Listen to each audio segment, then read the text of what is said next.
Hello, hello, hello out there, Millionaire by Morning listeners. We have another great show today.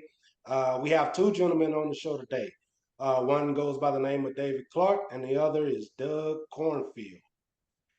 We have a lot of listeners that are interested in the sports, so this is going to be a very exciting show. Um, Dave Clark, and Doug Cornfield run sports events for children and young adults with disabilities. Dave is the only pro baseball player to pitch from crutches, and he has a lot more going on in his story. Doug Cornfield, he's an author, speaker, former college athlete. He is the director of the Disability Dream and Do, D3DAY, as it's also known, sports camps, created with Dave Clark. In college, he was a top contender in track and field and a scholarship athlete at the University of Georgia. His professional experience includes time spent in both the family entertainment industry and as a senior financial advisor for Merrill Lynch. More recently, he partnered with Dave Clark to organize their company and run D3DAY events, where the duo create opportunities for children and young adults with special needs to interact with professional sports players and compete with no limitations. Doug is the author of two books. One goes one goes by the name of A Pound of Kindness, which is a children's book, and a compilation book, Pulling Each Other Along. He is also the host of the Pulling Each Other Along podcast and presents the Pulling Each Other Along Award. To many, he presents the Pulling Each Other Along Award to many unsung heroes throughout the years at the Disability Dream and Do, aka D3Day sports events. Doug is the founding member of the Pulling Each Other Along Collective, a group of entrepreneurs who support the cause of D3Day and inspire growth to each group member in their respective businesses and life goals. Doug is married to Jackie, and their family includes seven children, one of whom was born with no arms, and also five grandchildren. We'd like to welcome to the show Director of Disability Dream and Do, aka D3Day, author of A Pound of Kindness and Pulling Each Other Along. Also on the show, we have Dave, founder of D3Day, pro baseball player, coach, manager, and owner, author, and speaker. Welcome to the show, guys. Well, Thank you, I got Rashad. more. I'm glad you read that instead of me. Yeah, I got more accolades than Dave Clark. That's something new. Well, look at that. D3Day. That's I like how you guys put that together. Disability, Dream, and Do Sports Camp. Did I guess the first question I can ask is you both know each other from a long ways back? Too long. Yeah, too long as far as I'm concerned. It was about 20, a little over Almost 20 24 years ago ago, almost. when Doug approached me, and he approached me in a minor league baseball game when I was the pitching coach for a minor league team in Elmira, New York. And I recall that after the game ended, this weird looking guy looked over into the dugout and That was Gideon. yelled my name. I turned around and there he was, and he asked if I could come over a minute. He wanted to talk to me, and I went back over, and he was holding this little baby, probably a year old, maybe, Yep. with no arms. So it immediately caught my attention.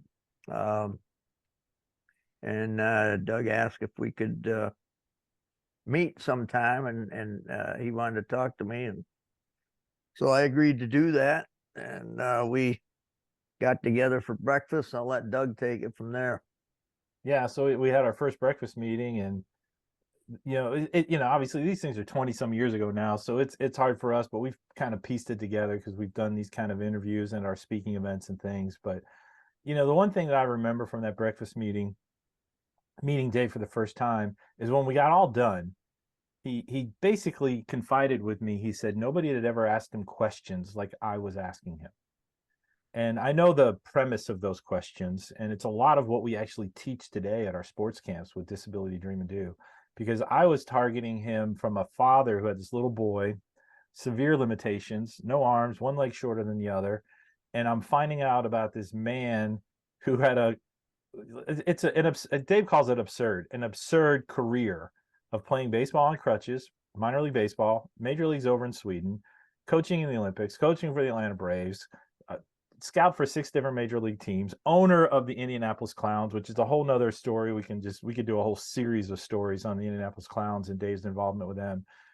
And I'm sitting here finding out about this person, but I'm not asking him the normal questions. How did you pitch? What did you do? You know, what all the baseball stuff and everything that people can ask. I was asking him, what did your parents do? I wanted to know what happened to him in school. I wanted to know those kind of things that were aligned with his parents, because here, Dave, you know, I was seeing him as an older man. He was struggling to walk at all, even with his crutches at that time. And so I'm sitting here seeing this person saying, I don't know how in the world could you play professional baseball and do all these crazy, incredible things. And it didn't align. It didn't make sense for me, but I wanted to know his parents did. And so that was probably the difference maker for me. And then, you know, but again, I didn't know 10 or 15 years later, it was about 10 years later or so, that I was going to start this journey of traveling all over the country with them and doing these sports camps and you know, really it's amazing. You know, one day we're selling honey on the side of a street to raise money for our camps, and the next day we're in a major league locker room talking to professional athletes. You know, so it's or we're on stage, you know, in some big stages that we've been on, you know, sharing our stories together. But really our main target, our main goal is that we want to do more sports camps for kids with disabilities. And that really is sparked and generated from Dave's true life story of where we are and how we got here. That's the story. That's the epitome of millionaire by morning. One day selling honey, the next day there you are, surrounded by professional baseball players and doing what you love to do the most. Dave, going back to pitching professionally on crutches, being the first person that has ever did that, that's one, you know, hell of an accomplishment. Thank Can you tell us, being in that mindset, like what got you to the mindset? Because I know what Doug is speaking about is mindset, right? Like he wanted to know, yes, you got to that particular place, but what did your parents do? What were you going through? Where you have to practice every day, you have to roll out the bed, you know. So what was your mindset like, if you could answer that question? I think it goes all the way back, Rashad, to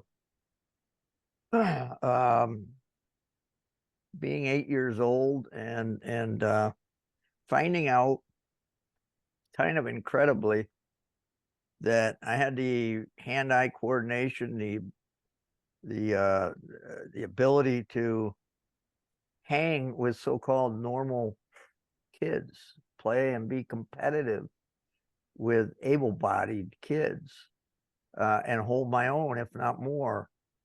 As I grew older, I realized my shortcomings.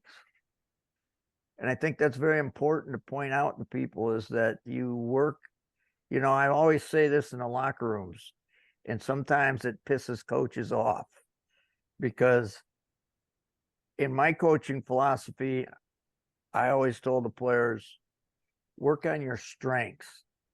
Those are what got you here. Make them as strong as they can be. Work on those strengths. If you work on your weaknesses, you're taking time away from the time you could be making your strengths better.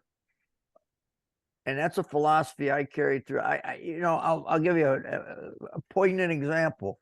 I ran 11 seconds to first base. The average is 4. I could have worked my butt off.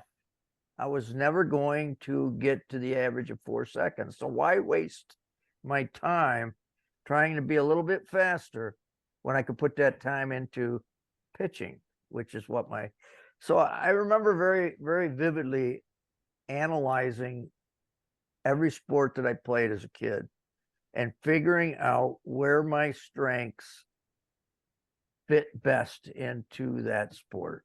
So for baseball, I was never going to be a middle infielder. I was never going to be an outfielder. Wasn't going to be a catcher. That left first base and pitch. And those are the two positions that I ended up working my butt off at. And then as I grew older, when you grow older and you advance in anything, be it sports, theater, music, whatever it is, that pyramid becomes smaller and narrower because people are constantly dropping off. They're reaching their level and dropping off. So I got to a level where I was doing well in our little town of 10,000 people, but that's being a big fish in a little pond. So I got to the point where probably about 14 or 15, where I realized my fastball was never going to get looked at. I couldn't throw 90 miles an hour, which today is nothing, but back then that was the norm. 90 mile was the big gauge. And I realized I wasn't going to do that. I wasn't going to get there. I could work my butt off trying to increase my speed, and it wasn't going to happen. So I went a different route. I started thinking outside the box. How can I get looked at? What could be effective? What can I do to be a successful pitcher and advance? And I came up with a knuckleball. And about 14, 15, I started working on a knuckleball.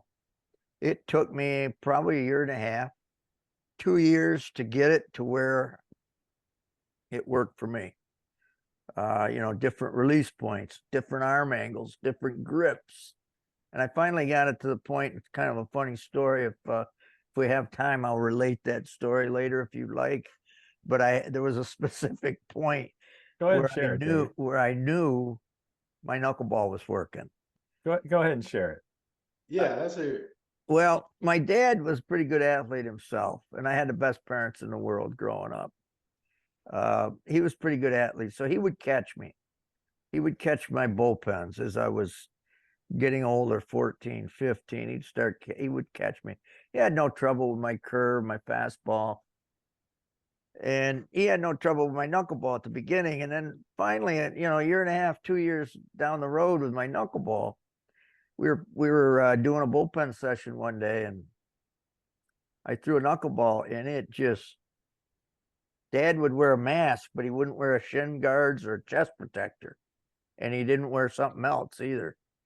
That most important piece of the puzzle.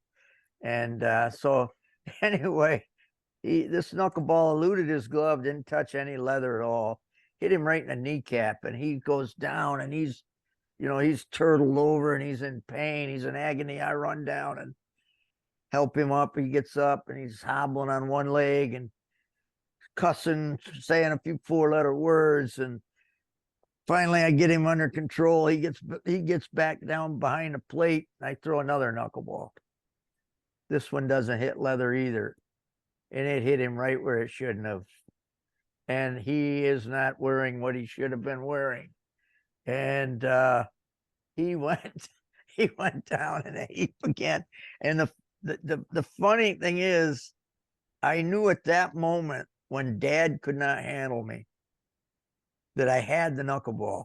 So I'm ecstatic. I'm out on the mound jumping up and down.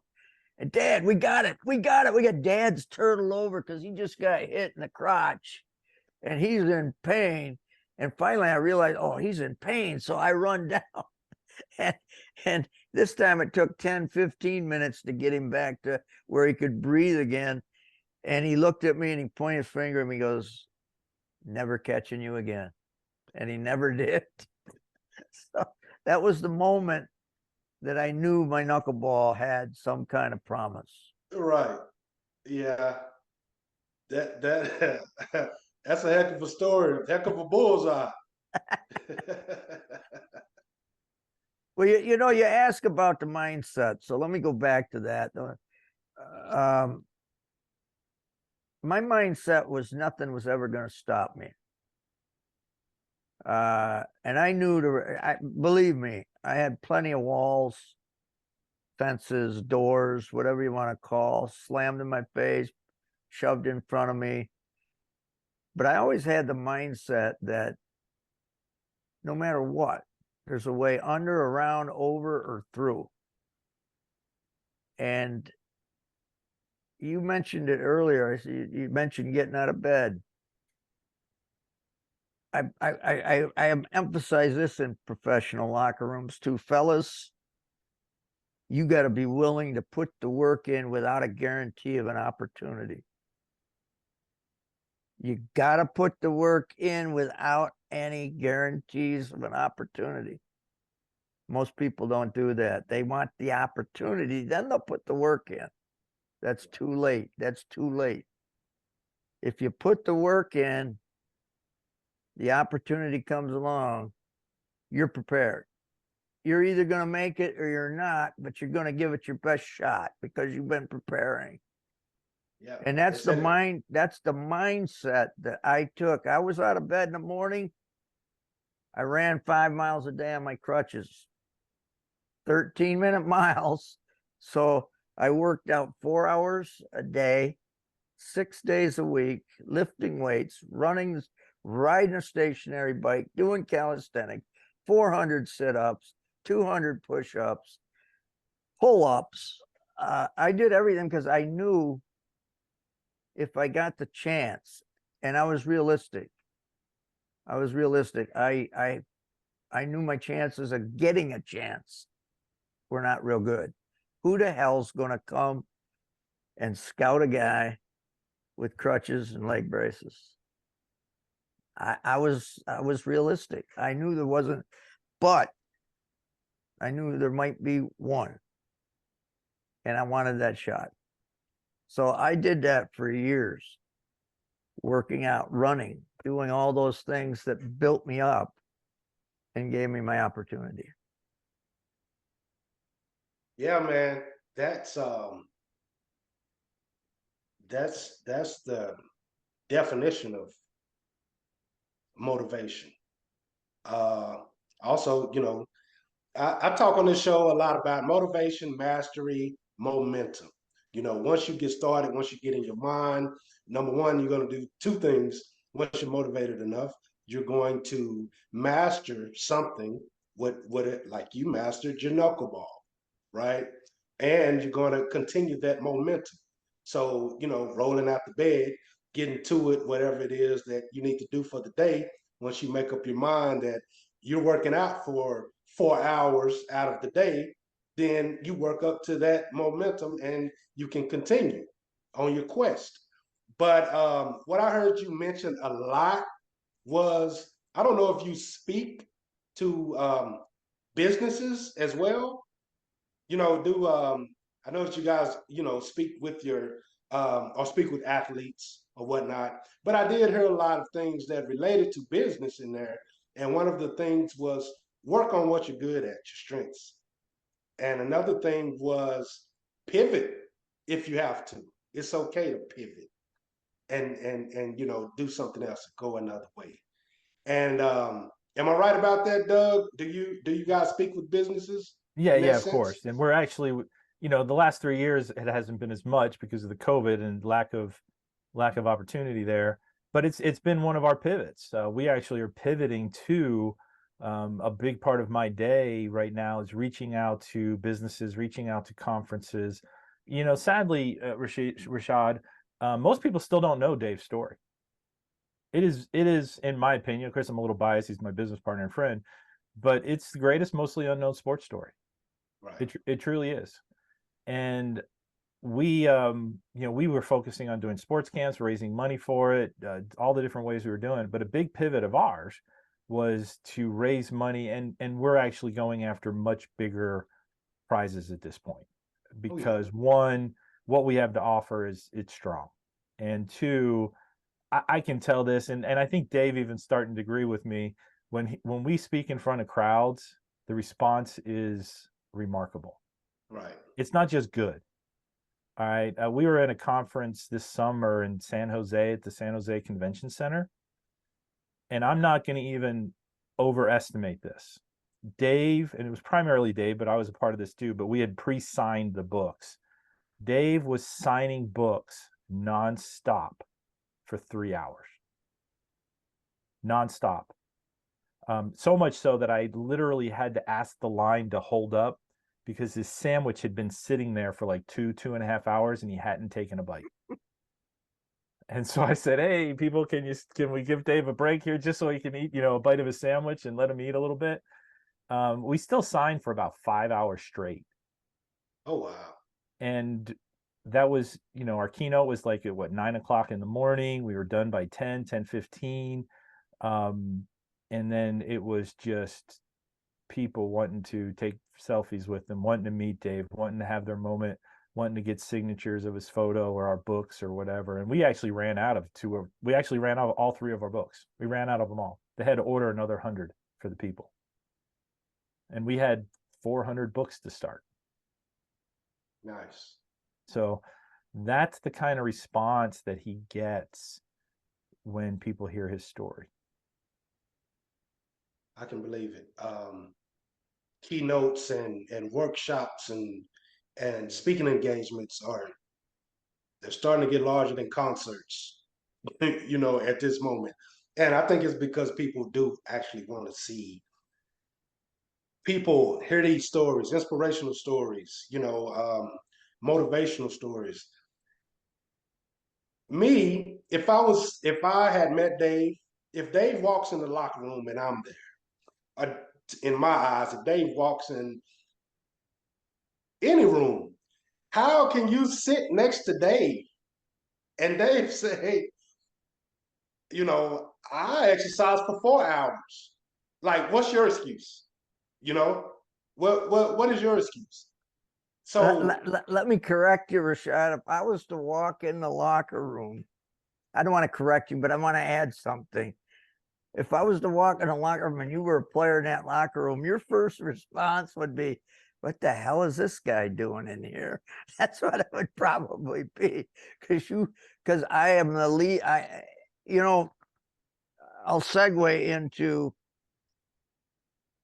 Jackie Robinson was a great player, and I don't come close, but I feel what he went through in a small way, because I didn't look the part either. Not because of the color of my skin, but because of my physical condition. right. So I was also a minority. And my own teammates early in my career would not accept me. And on a minor league level, I can relate to what Jackie went through at he was amazing because he put up with a lot more crap than I did, because he was at the big show. But I put up with a lot of crap at the minor league level that I don't talk about a lot. And fans. Dave, share the story when you came into relief pitch and you had the heckler. Come into in Jefferson City, Missouri, came in as a relief pitcher very early in my career. And I finished my 5 warm-up pitches. And, they had a fairly good crowd there for a minor league game, probably 5,000. But this one guy sitting in the front box seats had that voice that you could hear no matter what. He had that foghorn voice. And he stands up as I finish my warm-up pitches and their batters stepping into the batter's box. He stands up and screams, "All right, let's knock that crippled bastard out of there." Well, I'm from Corning, New York, 10,000 people, and I'm 18, 19 years old. Never been subjected to that kind of stuff before. So my first response was this. Behind my glove, our dugout was on this side. I thought I was hiding it. Mistake, big mistake, because the entire crowd was now booing me, throwing stuff at me because I had done that to this guy. Here comes my manager. And I'm thinking, he's going to be, he's going to tell me, hey, it's okay. Don't worry about it. He gets out there and he puts a finger in my face. He says, you want to pitch here? I said, yeah, I do, Skip. Don't ever let me see you do that again. I said, but you heard it. Don't ever let me see you. If you can't put up with that stuff here, you're not going to make it. I had to put up with that stuff. Yeah. I could only imagine today that being done. I think society totally would be, if a guy did that today, I would imagine they would first eject him from the stadium. And second, the fans would be on him, not me. Right. But back then, that wasn't it. That wasn't the case. You had to go along to get along. You got it. Yep. I watched your YouTube videos of you pitching, and it is, man, it's amazing to watch. Even you guys go to speak, just put that on the screen, and let people watch one pitch or two. I wish I had more, because most of the pitching that we show, Yeah, it was actually after he had already blown out his elbow. And if it weren't for a fairly attractive reporter that got him to pitch one day for PM Magazine, when his elbow was already blown out, where the camera's right there, and he's pitching like he used to in the old days, we don't have very much great video. We have an old Comiskey Park, but it's on 8mm. The parents were in the stands of one of the players, so it's not great copy. I've got a few other old things of Dave throwing the baseball on the sidelines, that kind of stuff. And then there was one other interview that our local guy did that fortunately I have at least a VHS copy of, that I was able to digitize, where Dave was again demonstrating how he pitched right before he went over to Sweden, because Dave had a 4-year contract to pitch in the major leagues of Sweden. So he didn't make it to the major leagues as a pitcher here, but he did make it to the major leagues in Sweden, and actually made the All-Star team, and then blew out his elbow. Oh, wow. Yeah, man. Those are stories that need to be told, definitely. Whether it's on stage or you guys did I see that you do have a movie or documentary or something? So there's a mini documentary that was done, and then of course we've done our own little small snippets and clips and taken things from our Dave speaking events or our speaking events, but we do have a signed movie deal that's in the works, and so we're not going to jump up and down until they're rolling the cameras, let's say, but we're hopeful. We just don't know those projects, and especially what's happened with COVID. We signed that deal during the the COVID pandemic. The producer is, let's just say, he's well connected. It's it's kind of where I want to leave it right now, because we until there's scripts that are written, several scripts, a couple different iterations, a couple different thoughts, potentially some major people that you would know if I wanted to drop names that are interested in playing in the movie, all those kind of things. But we're not going to get excited until the video, the cameras are rolling. I got it. Can we talk about the pulling each other along situation? I was really impressed with that, and kind of telling other people's stories and having that put into a book. Yeah. Very well, three books. It started in Dave's book. If people want to buy it on Amazon, it's called The Dave Clark Story, Diamond in the Rough, The Dave Clark Story. So you gotta put, there's a lot of diamonds in the rough, so you gotta put Diamond in the Rough, Dave Clark. And that's available just kind of on print on demand at this point. But in chapter 2, Dave shares stories. It's called, that chapter is called My Saviors. kind of like a small s saviors, people on this earth that really helped him. And one of those stories, I'm gonna pass it on to Dave here in just a second. But I was in my office at Merrill Lynch while I was helping Dave do some book signings in our area, and I'm rereading it.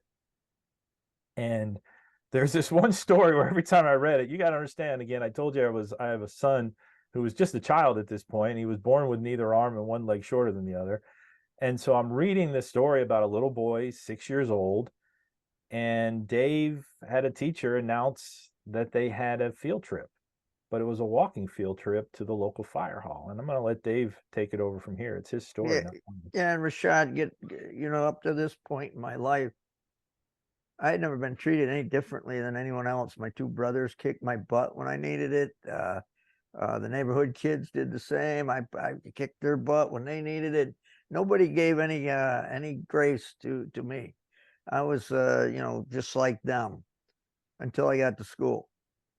That was where I first encountered bullying and made to feel different when I got to school.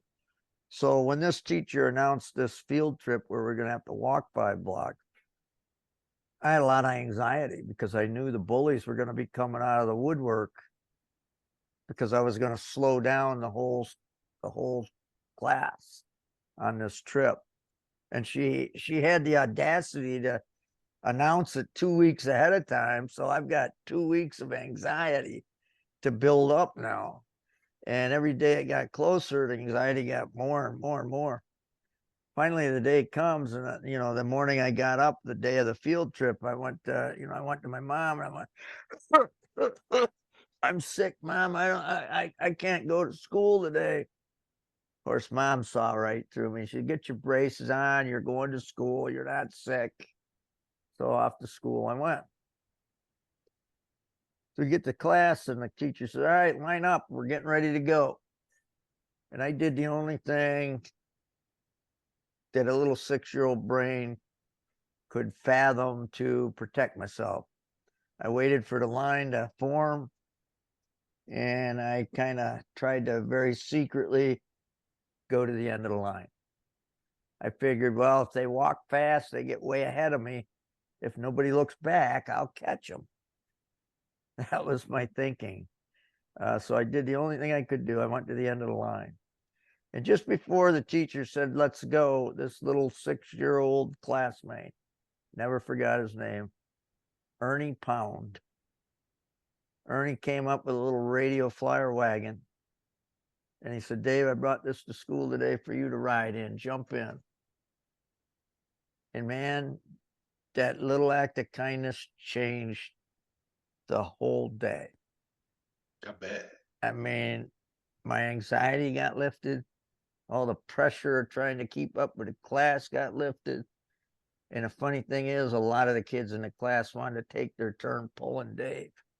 Made it a fun day, made it inclusion. I was included instead of excluded. And I never forgot that. I never forgot that. And Ernie moved out of the area. His family moved to California after first grade. And I never saw Ernie again. But when I was writing that book, I never forgot Ernie either. So I put that story in there. And then the guy on your screen, the other guy here, Doug, went to work, and unknown to me, I'll let Doug carry this, but he found Ernie.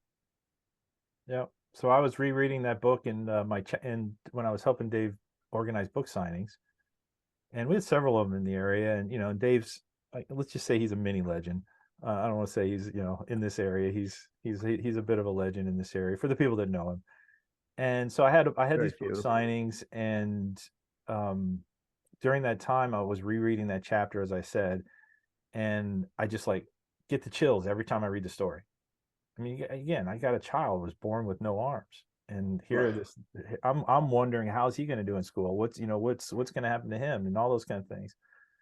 And lo and behold, I just went to the phone book. That's how long ago this was now. I went to the phone book, and I found an Ernest Pound living about 45 minutes away. and had one of those weird, awkward phone calls, because back then everything was caller ID, you know, all that kind of stuff. Yeah. And I said Merrill Lynch coming across his phone. But I said, I'm looking for an Ernie Pound. And then when he finally came to the phone, you could just tell he didn't want to talk to me. You know, it's just one of those things. And I said, hey, I'm looking for an Ernie Pound that went to first grade in Corning, New York. And I really remember him not even wanting to answering that. You know, it's like, what did I do? It's almost like I don't want to tell this guy anything.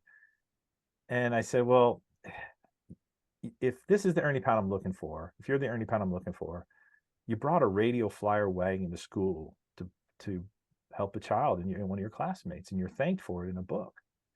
And he goes, I remember the wagon. And he said it was his sister's wagon. And because he remembered the wagon, he had no idea that Dave went on to play professional baseball, coach in the Olympics, coach for the Atlanta Braves, scout, own his own team. He had no clue. But he wound up coming to a book signing at a little coffee shop near here. Dave had no clue. I mean, when I say Dave had no clue, he had no clue. Watch the video.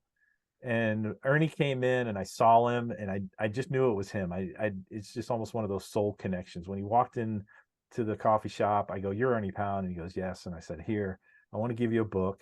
They really weren't mine to give away, but I said, Dave's going to want you to have one of these.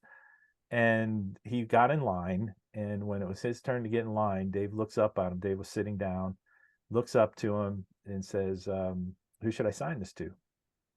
And he says, sign this one to Ernie Pound. And if you want to get the chills all over again, just find our video or come to pullingeachotheralong.com or, you know, a pound of kindness, whatever. And so it created so much emotion.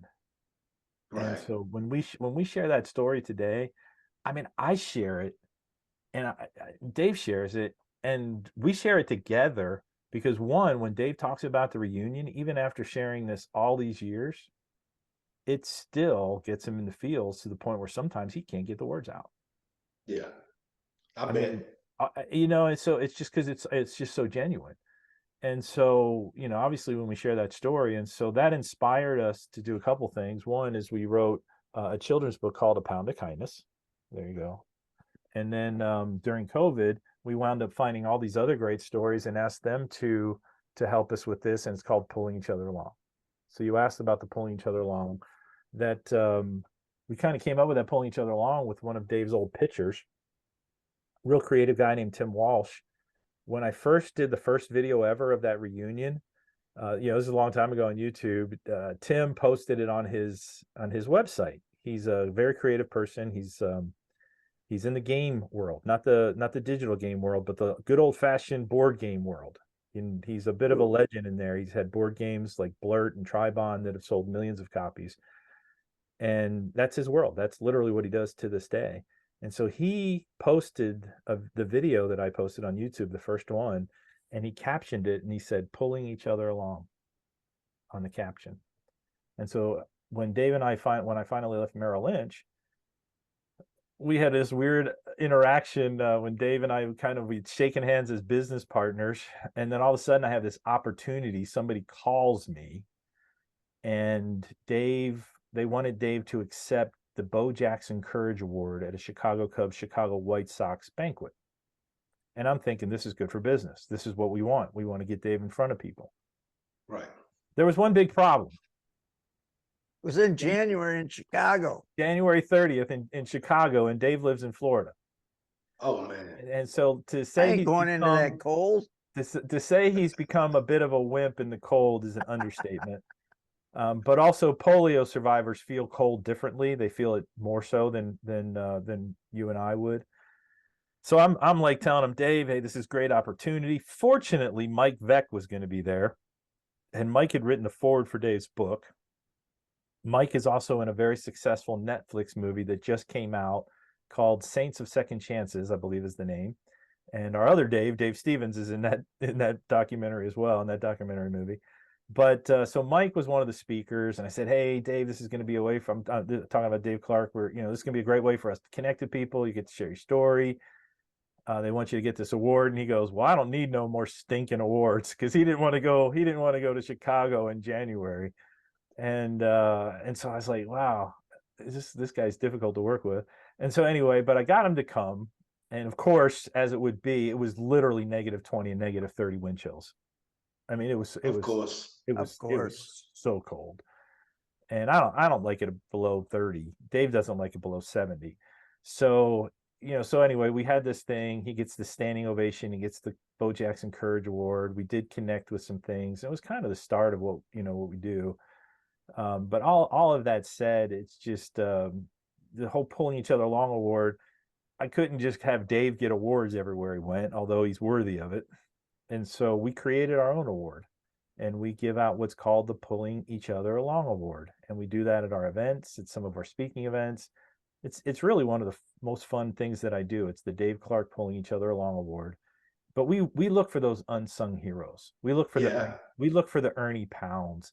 We don't want to look for the person that wants to nominate themselves, if that Right. makes any sense.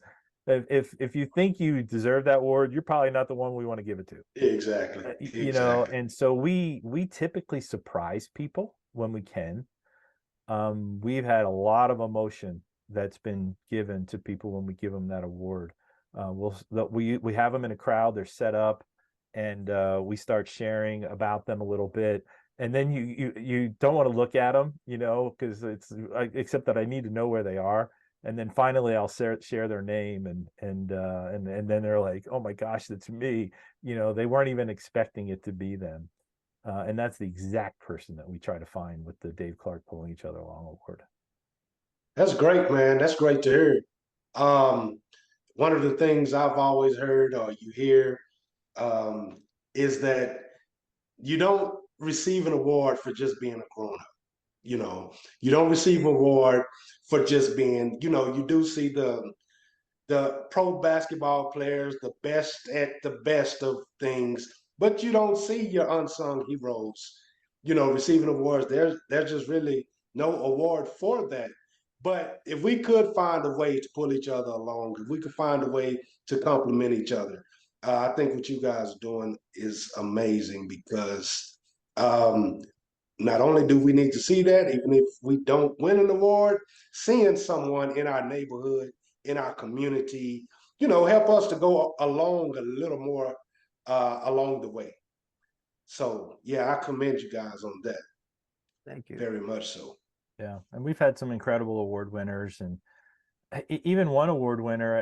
I'll mention Gabriel Revis. He was in hospice when I met him, and this little boy, severe challenges. He wasn't actually, he died about 2 weeks after I took a picture with him after we gave him the award. And this little boy, though, had a spirit about him, nonverbal.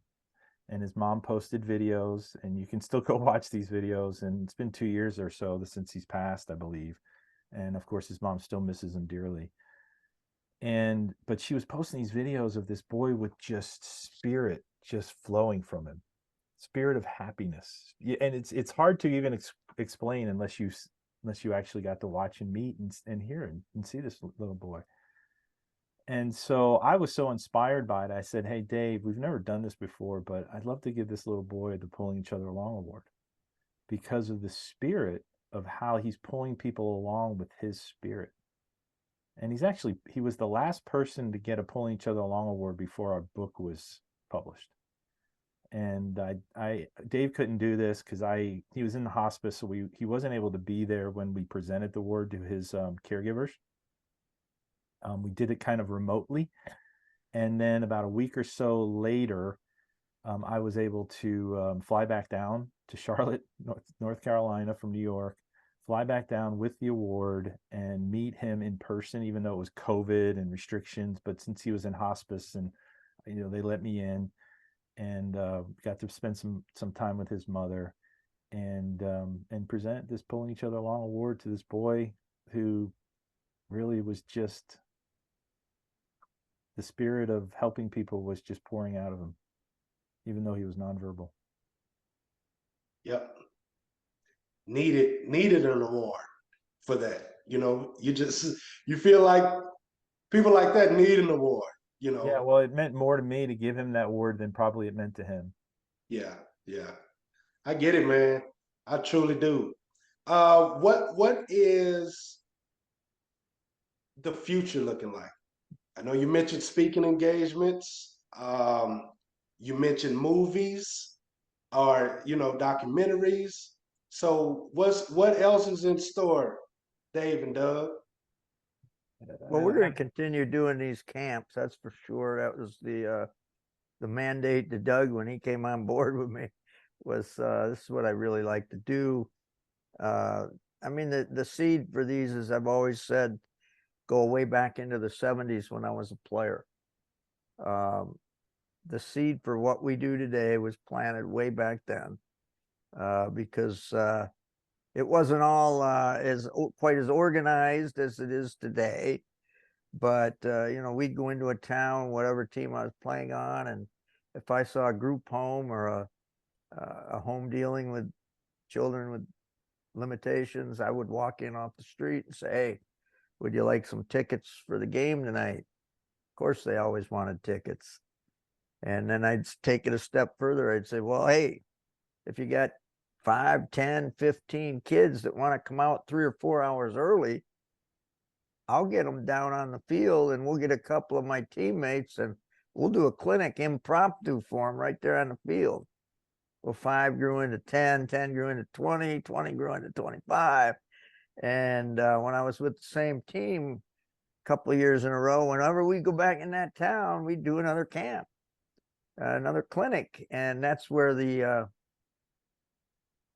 idea germinated for what we do today. Because when I retired as an active player, then I started putting the camps together. Actually, the very first one I ever did was at a VA center for veterans, and that was really well received. You know, they really loved doing that, and then, you know, we advanced it to again to kids with limitations, and you know, I've done them all along, and finally I started using some of my connections and getting pro teams involved with it. You know, we would go in and actually go to a professional stadium.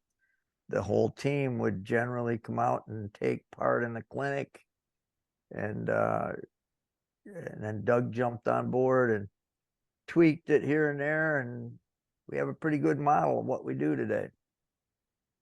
Right. And then the model is, you know, and we're really more entrepreneurs. And, you know, this is, you got the millionaire mindset here, millionaire next door. And we would much prefer raising our money through our business than having donations. Yeah, we forgot to mention we don't charge a dime for these camps. Never have, never will. Thousands of kids have had this camp opportunity with professional athletes completely for free. And mostly because we've raised the money in a business sense through our speaking events, selling of books, product sales. Yes, we get some sponsorships. Yes, we get some grants here and there through a 501c3 fund that we have called the Disability Dream and Do Fund. And we're very grateful for those things. And there's a millionaire out there, 10 millionaire, 100 millionaire that wants to support us. Really what it gets down to at this point is getting the funding engine going again. That's our big pivot. It's also, when you say what's looking forward, is little things. Like we have a meeting tomorrow. We're you know, I think we're going to have quite a few people there at our Pulling Each Other Along collective meeting. We're just doing these once a month, but we're banding business people together. One, in support of what Dave and I are doing for the sports camps, but two, we're also giving back to them. We don't want to just be takers. We want to be givers.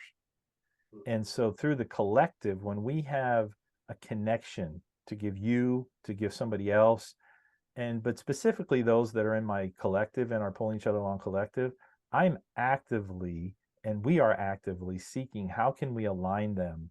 How can we align them with each other? And how can we align them with other people in our network? And they're looking out for us as well. I mean, just today, one of my collective members, he was wanting to meet, he brought it up, he either wants to meet sports agents or actor agents. And just so happens, we've been talking with an actor producer. So I said, I connected those two and they've had conversation today.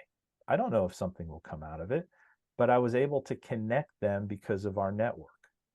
I've got meetings tomorrow with a guy that is in the NFL alumni, and all these different things. And we have a network. We have a unique network. There's some people that we can send an email to. Are we going to do it for everyone? No. Are we going to do it if it makes sense? Yes. But we're looking for opportunities to pull each other along. We need to be pulled along, but we also want to pull others along. And so we've created this pulling each other along collective, which is a business side of us. People pay to be a part of the group. We have a nominal fee of like $195 a month. And then we have a bigger charge, which right now is only $5,000 a year. And I say only, it's all relative, as you well know.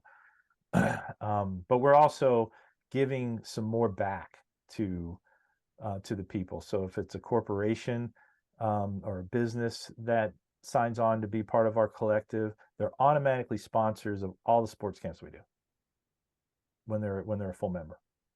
But we also have them. Dave will meet and do a keynote or an online keynote. Dave, and I say Dave and me, and even the other Dave, will do an online keynote with their staff, with their employees. Do you think this story is worth $5,000?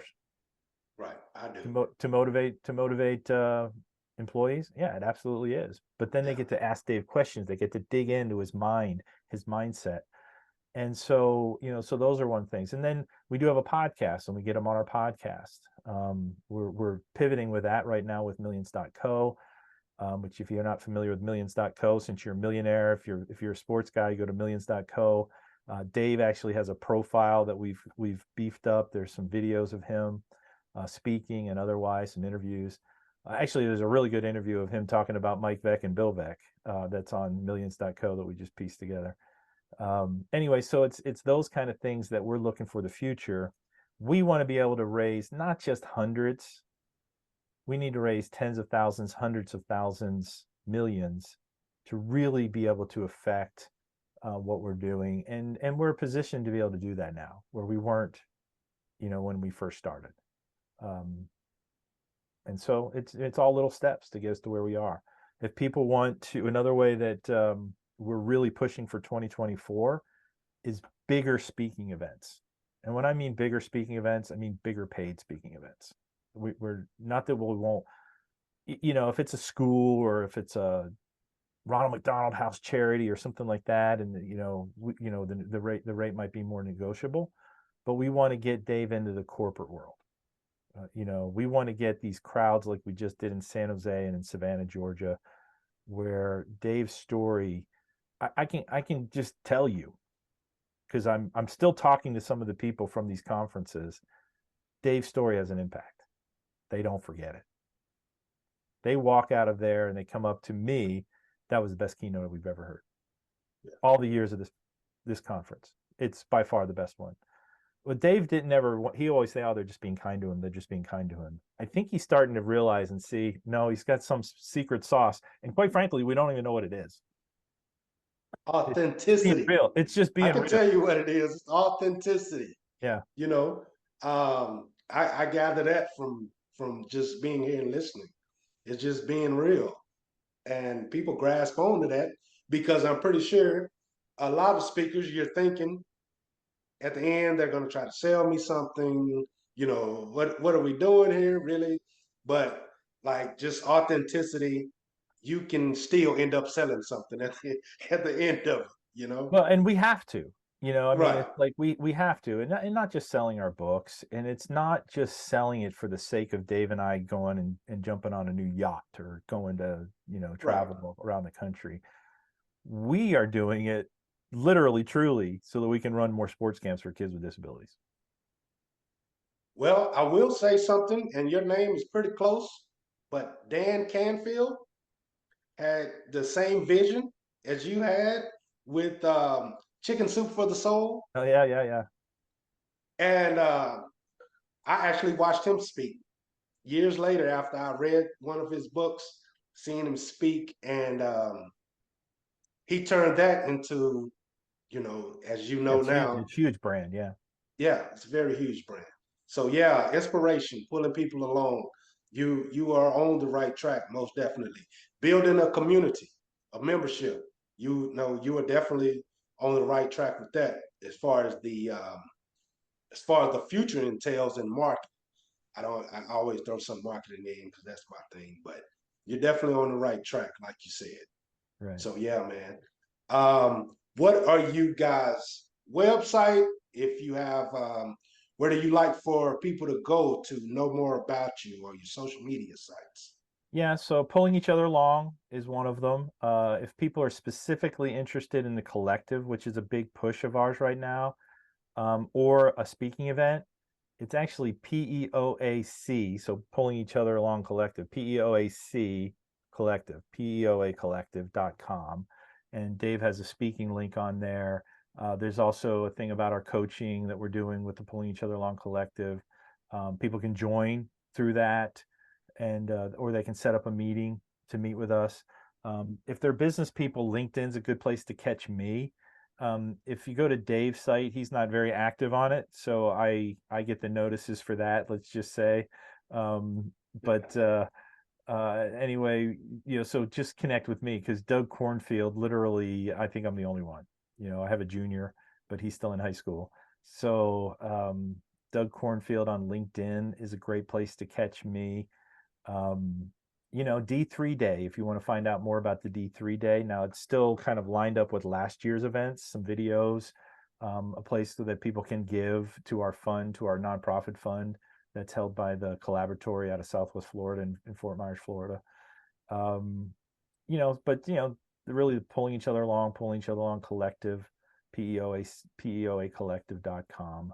D3DAY, but any of those responses, those emails, pretty much they come back to me.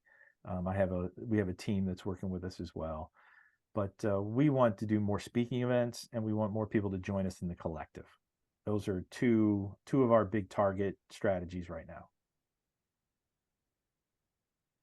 A question that I have: are you guys putting on any speaking events? As Yeah, far as yeah. you being the, you know, inviting others, but you being the keynote and it being your event. Technically, yes, we're doing that. Actually, tomorrow we're doing a Zoom one, which I can send you the link if you want to join us. That now we have a special guest with that one. Big podcaster Josh Tapp is joining us with that one. So if people are hearing this, this is obviously going to be already past, but we are doing some online events. We just did one with Stinger Bats. They're part of our collective. It's a bat company that's growing quickly. Sports. It's actually Stinger Sports, but they have bats. They make customized bats. So we did a speaking event, an online speaking event with them. We did HP Hood not too long ago. We've done Florida Gulf Coast University as an online speaking event with them. And so when it's appropriate, we put it out there for the world. And then we are planning to start doing live broadcasts again for our podcast. We're looking for some really great guests for that right now. And that's going to be most likely live through social media, but millions.co, which is a very, very fast growing platform for athletes, pro athletes, to build their brand. And we're actually partnered with them. So we're not just, we're one of their partnering. They're doing a lot of work for us, which is great. Okay. Okay. Well, I want to say thank you. Thank you both for coming on the show. There was a very inspirational story that you have, Mr. Dave Clark. I would empower anyone that is listening to this podcast or watching it on YouTube to go on YouTube and or go to one of those websites and look at some of Dave Clark's story. And I am pretty sure the book is just as amazing. In which I will drop the link for the book and how to get in contact with you guys. Million.co. I almost said the name of my Millions.co and millions.co. Yeah. Okay. All right. So I like to thank you guys. I really appreciate it. Thanks for having us, Rashad. It's been my pleasure. Yep. Not a problem. My pleasure. All right. You guys have a fantastic night, and I wish you the best at everything. Appreciate Thank it. you very much. Good All right. night. Good evening.